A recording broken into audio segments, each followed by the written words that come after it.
আলিপুর আর খিদিরপুরের মাঝখানে একটা রাস্তা হচ্ছে অরফানগঞ্জ রোড। এই অরফানগঞ্জ নামে একটা বাজারও রয়েছে, কিন্তু অরফান কথাটা তো ইংরেজি। এই অরফানগঞ্জ এই নামটা হলো কি করে? এর পেছনে রয়েছে একটি খুব ইন্টারেস্টিং গল্প।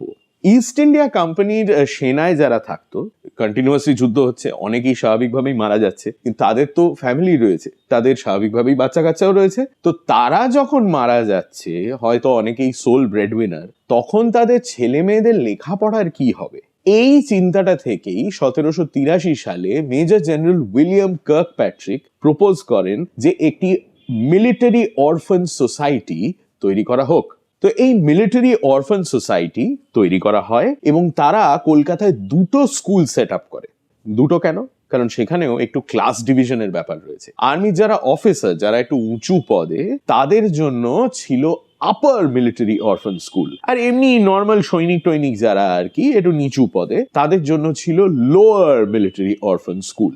এই আপার মিলিটারি অরফান স্কুলটা সেট আপ করা হয় সেখানে একসময় ছিল ওয়ারেন হেস্টিংস এর বন্ধু রিচার্ড বারওয়েলের বাড়ি।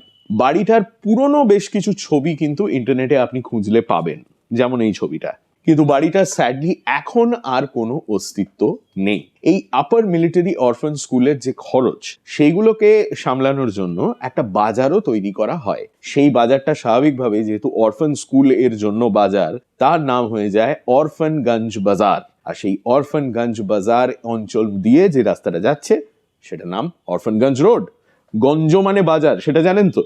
1846 সালে এই দুটো স্কুলই পার্মানেন্টলি বন্ধ করে দেওয়া হয় এবং ছাত্রছাত্রী যারা ছিল তাদের কলকাতার অন্য নানান স্কুলে প্লেস করা হয়।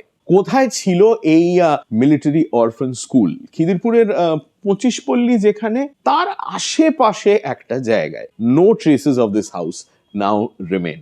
জানুয়ারি মাসে আমরা কিন্তু আলিপুর অঞ্চলের মধ্যেই ঘুরঘুর করছি, আর এই আলিপুরের ইতিহাস নিয়ে নানান ছোট ছোট গল্প যদি শোনার আপনার ইচ্ছে থাকে, তাহলে ইনস্টাগ্রামে ফলো করুন আর ইউটিউবে সাবস্ক্রাইব করুন টু হাফ প্যান্ট হিস্ট্রি।